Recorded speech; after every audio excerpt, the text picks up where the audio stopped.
বিজ্ঞানী জন ডাল্টনের জন্মের বহু বছর আগে ভারতীয়রা প্রথম অণুর ধারণা দিয়েছিলেন।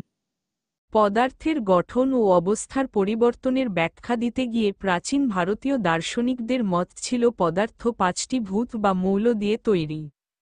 এগুলি হল হিতি, অপ, তেজ, মরুত, বম।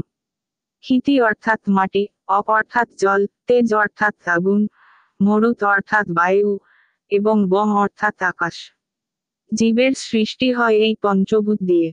আবার মৃত্যু বলতে তারা বোঝাতেন পঞ্চভূতে বিলীন হয়ে যাওয়া। জীবের ধীরে ধীরে বৃদ্ধি ও ধীরে ধীরে ক্ষয় লক্ষ্য করে প্রাকৃতিক পরিবর্তনের এককের কথা ভেবেছিলেন ভারতীয় ঋষি কণাদ। তিনিই প্রথম জগৎকে জানিয়েছিলেন কণা দিয়ে এই পৃথিবীর সৃষ্টি। তিনি এই কণাকে বলেছিলেন অণু।